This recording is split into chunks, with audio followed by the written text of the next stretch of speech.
Could this man be the next UFC champion from Australia? Let's find out. Ladies and gentlemen, this is your main event. Live from HBF Stadium Festival Hall. Melbourne Pavilion. Not even backstage, we're literally outside. Was that the best fight card in Australian MMA history? Call me crazy, but make sure you call me when I'm right. Be good at the Aussie MMA Instagram page and give us a bit of glow up because... Welcome to the Australian MMA podcast. My name is Mitch Tinley and today's guest is Jono Micallef. Now, Jono, a boy out of Melbourne, former Hex welterweight champion, actually lost his belt back in March of 2024 to Alden Bates in a runner-up fight of the year in our Australian MMA awards. It was a hell of a fight, and yeah, he lost. And you know, he was a young fighter that was everyone thought would be in the UFC, and it felt like his dreams were prolonged for however long, because these days we have guys with 10 fight win streaks and they don't get their opportunities in the UFC. But within 7 months he'd bounced back with not just a win on the regional scene, but getting signed up to Dana White Contender Series, so a chance at a UFC contract, dominates his opponent there, picks up a UFC contract. Not only that, gets a UFC debut all within less than a year. And he takes on Kevin Jousset Feb 9th, UFC 312 in Sydney, in weirdly poetic full circle moment in mixed martial arts. And Jono talks just that as well, sort of bouncing back, sort of did he always think he'd end up in the UFC? He's also recently in all of this become a father. So balancing being a first-time dad along with finally achieving your dream and sort of what's next.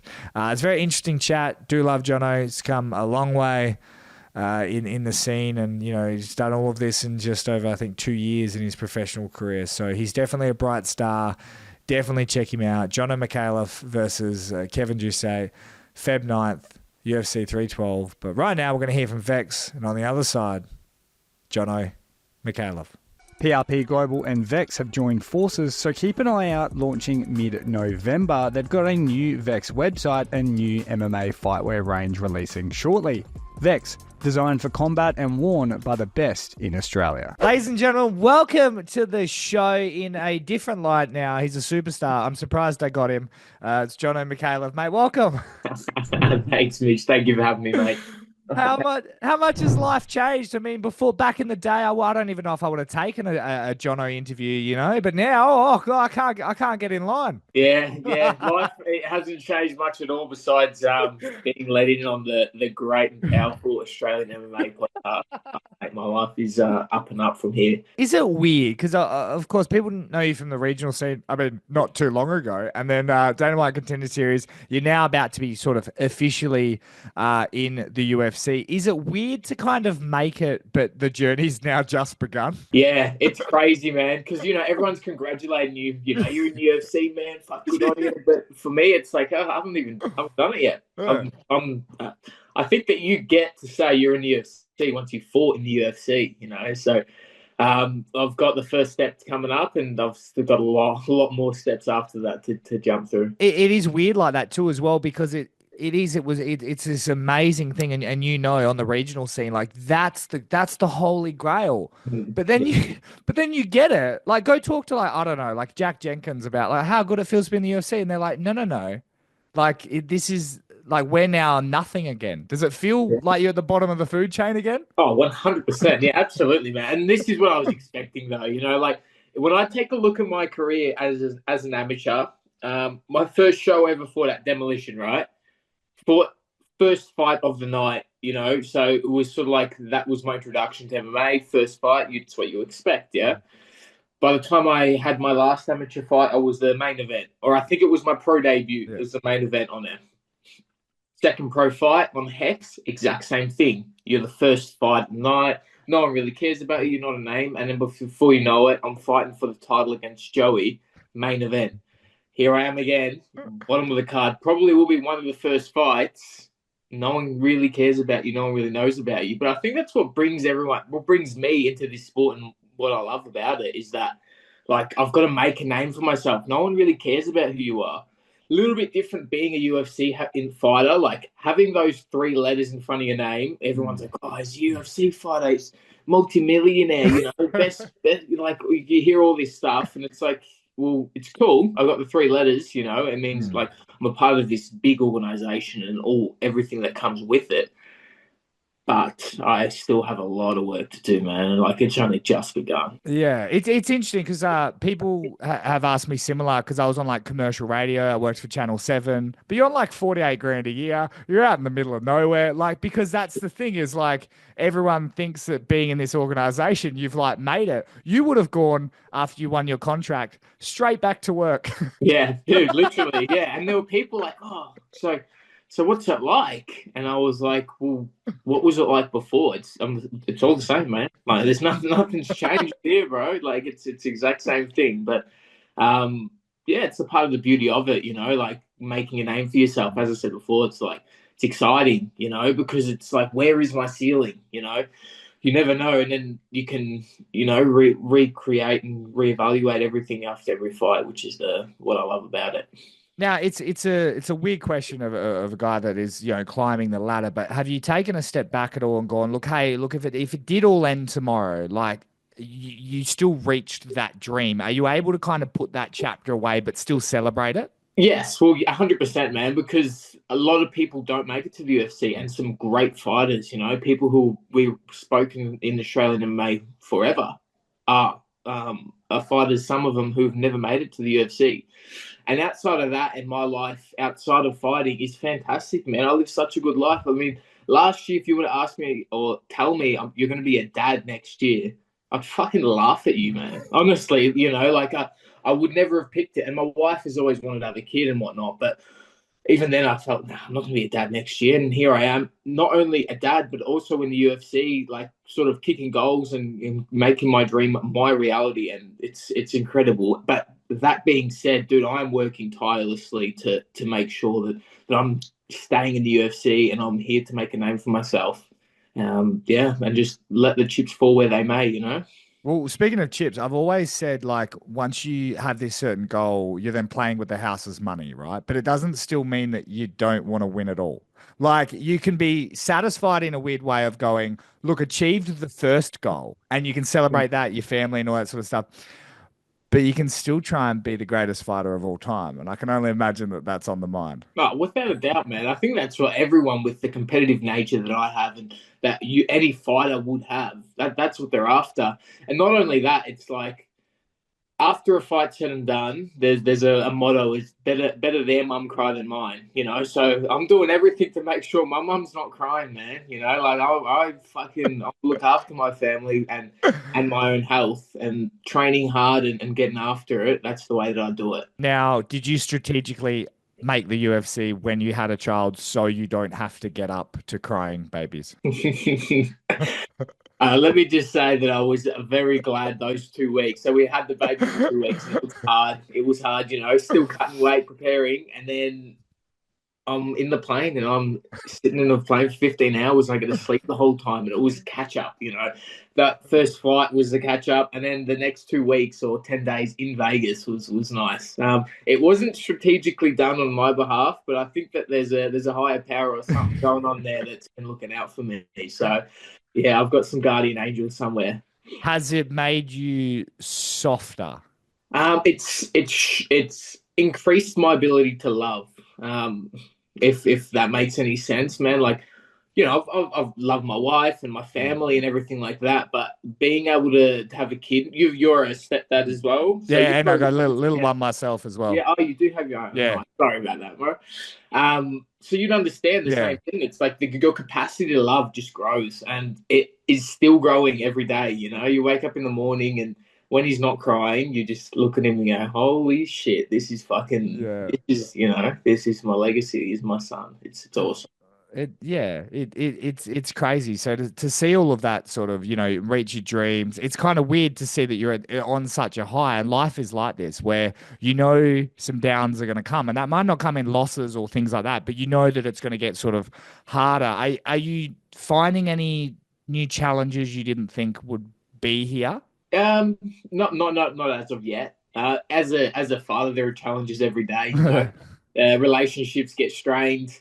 training gets harder, where some nights you haven't got as much sleep, or your body's not quite as recovered as it typically would be hadn't I had the kid. But the things that you deal with, and I think that like being a wholesome person and having challenges sort of like fills you as a person, more than just a martial artist. I always hear that like when you, well, obviously experiencing it myself as well, is you become more efficient with your time. So if training's an hour, training's an hour. Like you don't get in and laugh with the boys as much anymore. It's like, no, we get in, we got to do this, and I got to get out type thing. And are you noticing that at all? Not so much that, honestly. It's the wife who's bearing the load there. Like she's doing the long nights on days that I have big training days, and she's doing that sort of stuff. And she's, I'm not home when I'm recovering. I'm out doing work, doing road work, getting all this stuff in, seeing sponsors. The list never ends. But at the same time, it's like, man, if I was working a normal 9 to 5 job, yeah, I'm going to be out anyway. So you're actually kind of lucky where you get me, and I'm probably not 100% of myself. I'm fucking wrecked some days. I come back home and I'm just like, babe, stop the baby from crying, please. I love you, but like I really need you to like just take this one for me. And I'm just so lucky. I've got such a good partner who's able to do that. For some people who don't, and they're also fighting, man, that would be tough. Like fuck, bro. I gotta hand it to those sort of people who are doing that. But I'm quite lucky that she bears the load, and I get to focus fully on training and recovering and getting the body good. What's your situation with work? Because I know you're doing like renovations and constructions and all that sort of stuff. Has that stopped now, or do you still have to do that? Yeah, well, I was previously working for my old man, and he's recently taken on another kid, one of my brothers. So I've moved away a little bit from that, and I've gotten a little bit more into construction. I haven't started work of this year yet because they're still on holidays. So I thought, hey, what a perfect opportunity to take an extra couple weeks off and fully focus on the fight. But yeah, I will need to probably get back into that post on the flip side of this fight, depending on how active I'm going to be and how I recover. Because I would like to have a very active 2025, but that all depends on how this fight goes and moving forward from there. Yeah, and I mean, getting a fight so quickly, your debut, and on the Sydney card, I mean, you might play all like, oh, I'm just another Australian fighter, but them putting you on this card means they think you could be a big deal. Are you noticing that? 100%, yeah. And also, like, although I do have a loss, so I haven't got that mythical O in front of my name, it's only to a guy that's very good, He's been around for a while. He was a super experienced guy, so my ceiling is very high, and I just need to prove it. But I think that a lot of the guys in the UFC and the PR, they believe in me as much as my team and myself as I do. So, yeah, man, it's just like, let's put those performances out there and let's prove that I really am what they think I am. Is it weird that your UFC debut is just like the Hex main event? Yeah. It's sort of like a narrative that was written a long time ago. I think there's so many little things that happen in my life that are like, is this really happening? And this is another one of them where it's like, it's poetic, it's funny, but how cool is that? Kevin Jousset vacates the title. Guess who owns it next? You look at him, So I then won the title after Jousset let it go, and he went on to do great things in the UFC, won a couple good fights, put on great performances, and now I'm jumped in, and now we're scheduled to fight. So it's sort of like, yeah, the Hex boys will be loving that. Yeah, it's good. And he's the good thing too is it's not like, oh, 2 debutants. It's like Kevin just said it's like already done quite a lot in the UFC in such a short time. So I think it's kind of nice. I think it's rude to the Anzac fans because I like cheering Kevin, and now I got Jono there. Like, it's gonna be hard. It's gonna be heartbreaking. Yeah, I know you'll be cheering Kevin, Mitch. Never.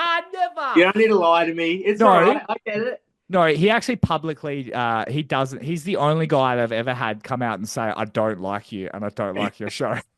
Yeah, I don't like you. I just don't tell you. That's what I mean, though. Like, everyone doesn't like me, but he's the only one that tells me publicly, which I love. So maybe you're right. Maybe I do like him. But, talking of, the loss to Olden, in one of the most weird situations ever, you get, stopped. You get a TKO loss, and within 7 months, you're fighting for a UFC contract. And within less than a year, you're about to have your UFC debut.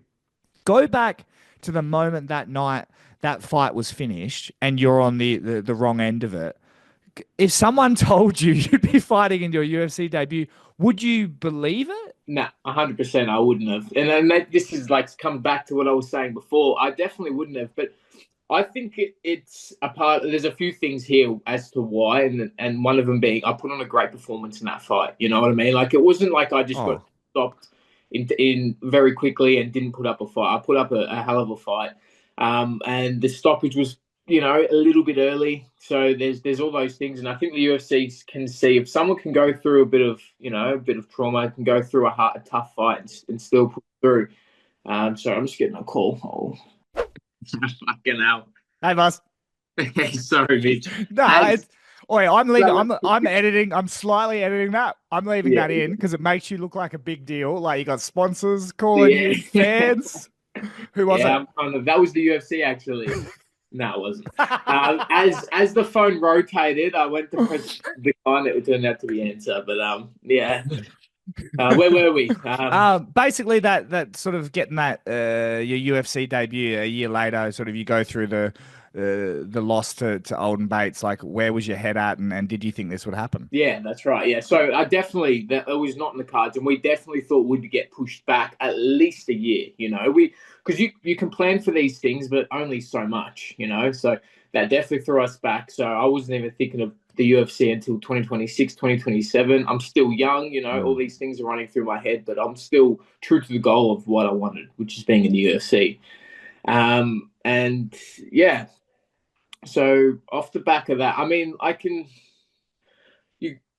some might say it was gifted to me, and they might say I don't deserve to be in the UFC. And I try not to look at comments, but there's some that I've seen floating around before. But like those people making those comments, like, what have you done in your life, bro? Honestly, like for people who are out there doing the groundwork and taking out top competitors and beating them in the first round on the back of the biggest loss of your life. Like, I think that has something to say, you know what I mean? And a guy who hasn't been subbed ever in his career, I don't think. I don't believe so, no. Go and do it, like it just proves that I've got something special and that I do. And now I just need to prove that in the ranks of the UFC coming up. Do you have people critiquing you now? I tend to read comments, or at least have training partners as I come to the gym telling me that this guy said you look like Freddie Mercury, and all these guys saying that you don't fucking deserve it. But like that stuff's just fuel to the fire, Mitch. Like you can't look too much into it because there's always going to be people. There's always going to be fucking keyboard warriors and stuff like that. Yeah. Well, I mean, I've always been very honest. I mean, you entered my world stuffing up the Matt Vale Joseph Luciano fight. Like that was the whole thing. Is I was like, who is this? Who is this guy? And yeah, no, I think we met before that where you didn't interview me and you interviewed Jack James. Yes. Yeah, yes. It goes way back. Yeah, no, way back than that. I didn't know you were mad about that. Someone said that on me. But that's what I like about it is it's because people often wonder that, like, oh, do you get mad if almost in a way you pick the wrong guy? Because in a way, I'm subconsciously picking people because I go, oh, well, I'll chat to him. Often it's because I know a guy, like he knows, like it's all that sort of stuff. But you chat to someone. If you don't chat to the other person, that's a bad investment. If that guy makes the UFC, he might hate you, never talk to you. So it's kind of interesting. So when I met you and all these fights happened, I was like, oh, I don't know if Jono's like done enough, and I loved it because I've gotten to watch this 2-year long journey of you just viciously proving me wrong. And even though I'm like, nah, I've been on the hype train the whole time, you're like, you're fraudulent. Yeah, it's all good, mate. It's all love in the end, Any exposure we get is good exposure, isn't it? But it's cool. Like I've enjoyed your journey, and like you said, it has weirdly been poetic because, like we talked about, that was actually around the birth of when I started Australian MMA. So I started writing stories, and all of a sudden this Jono Micallef comes in, and that's where it all sort of came from. So to see you go full circle, obviously go and take that loss and bounce back within like 7 months. But I think people are still wondering, like, how did it come about? Like, did the UFC just call you straight away? Did you guys keep putting the feelers out? Like, how did that happen? Because that doesn't happen. Some people go on 10-year winning streaks and don't get the call. Yeah, well, I think that comes down to the team you put around yourself, Like, Justin, my manager from Platinum One, he's arguably the best manager, and a guy who's not scared to put his skin on the line and go out there and annoy people and hassle people and just keep going. Because at the end of the day, if he annoys Sean Shelby, Mick Maynard, whoever it may be, and they put us on and we get smashed, they don't care. They're just like, oh, all right, he lost. But Justin's the one that's putting skin on the line, and he's the one that's putting his back out there. Because in the future, they're not going to trust him. They're not going to listen to him, So it's just about having good managers and the managers having good fighters. So it works both ways, and it can pay off or it can't, and it can affect you in the future. And now I'm trying to make sure that it's going to pay off well. Well, I mean, I can't see how it doesn't. A couple more before I let you go. You talked about, we've talked about the highs of, family, your career, everything's going great. You have a guy in your training camp that once upon a time had it all and has kind of had to try and rebuild it all. Can you talk about like Ben Sosoli and has he given you any advice on kind of what it's like and sort of being in and then being out of the UFC? Yeah, 100%. And Ben's one of the guys that he makes a joke out of everything. Everything's fun. Everything's a game. He is probably the most kickback bloke you'll ever meet in your life. So, but when he does have good advice, it's fucking fantastic advice because it's coming from someone who's been there. Like you said, he's done it. He's been in the UFC. I think that he's, part of the big conspiracy of the asthma pump with Greg Hardy, so he's been around. But the biggest thing is just to enjoy doing it, I think, and someone like him is, dude, just go out there, enjoy doing it because it's not going to last forever, like he just had another kid and he's focusing on his family at the same time. He's still fighting and still getting after it. But for him, it's just like, enjoy it, mate, kick back, enjoy it, fucking do your thing. But outside of that, like, he's such a good person to have as I wouldn't say a role model, actually. I was going to say it, but no, I take that back. Yeah. But he's a good person to have as someone who's been there and someone who's a phenomenal striker and has these little tricks, and he's got a lot of wisdom in that sort of area that I've definitely taken on board. Now, your head coach, Sammy Hayward, basically said that he started Combat One because of you. Is it all worth it now? Was he like, that was a great decision? Yeah, I think so. Yeah, absolutely. Yeah, I mean, man, I'm pretty sure you guys might see the stuff that I share of Combat One, and we're literally bursting at the seams. It just packed. And like, that's all sort of general population. That's not really the fight team. The fight team is also packed when we do just the specific fight team classes. So it's like, man, he's living his dream right now too of having his own gym that's popping off and ready to expand and take it off in every way in the fight and in the general population, which is fantastic. Is it cool to get to share that sort of stuff with him? 100% it is, man. Yeah, especially because when we started, so he also has some pole dancing studios businesses that he owns with his wife. Okay.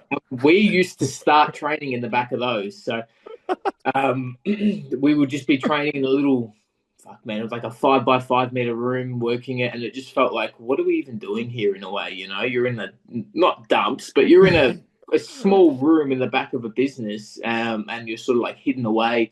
And then, to look at it now, a bigger space, not a massive space, but a much bigger space that we're ready to expand. And it's like, dude, this is so cool because it's just a dude who chased his dreams or, who saw something in someone and went after it and followed his gut feelings. And here he is, massive gym, one of the most successful gyms in Melbourne. And it's only a really small, quiet, honest gym.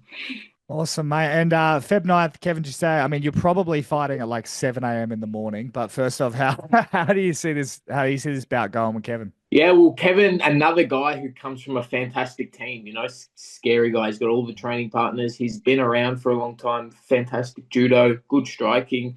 He's a name that really gets me up in the morning, especially because it's one that I've seen. I've been around it and I've sort of thought about fighting him for quite some time now.